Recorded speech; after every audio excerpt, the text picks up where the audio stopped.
দেশের কমপক্ষে 10টা ব্যাংক দেউলিয়া হওয়ার মতো খারাপ অবস্থায় চলে গেছে। সরকার তাদের বাঁচানোর চেষ্টা করছে বলে জানিয়েছেন বাংলাদেশ ব্যাংকের গভর্নর আহসান এইচ মনসুর।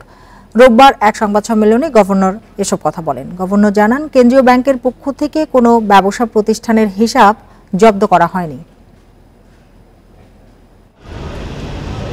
দুর্নীতি, অনিয়ম ও লুটপাট, নামে বেনামে ঋণ ও পাচারের কারণে রুগ্ন অবস্থায় দেশের বেশ কয়েকটি ব্যাংক।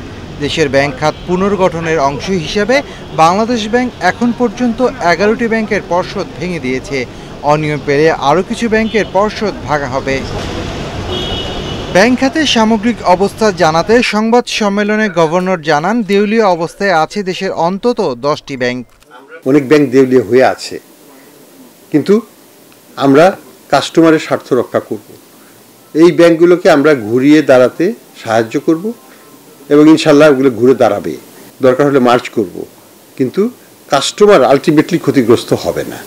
এ সময় গভর্নর জানান, কোনো ব্যবসা প্রতিষ্ঠানের ব্যাংক হিসাব জব্দ করা হয়নি এবং আগামীতেও করা হবে না। যে কোনো প্রতিষ্ঠানের কার্যক্রম স্বাভাবিক অবস্থায় চলবে। কেউ কেউ এই বিষয়গুলো নিয়ে অপপ্রচার চালিয়েছে বলেও জানান গভর্নর।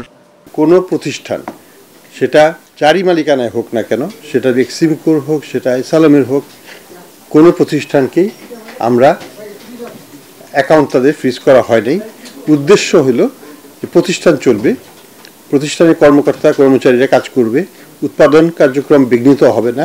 কিছু জায়গায় অপপ্রচার হচ্ছে, যে বা অপপ্রচারই বলি বা অভিসন্ধিমূলকভাবে, যে বাংলাদেশ ব্যাংক থেকে বিএফআইইউ থেকে এটাকে রেস্ট্রিক্ট করা হয়েছে।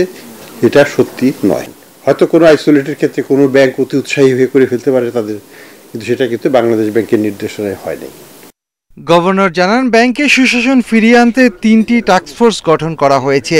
ব্যাংক যে অবস্থায় থাকুক, গ্রাহকের কোনো ক্ষতি হবে না।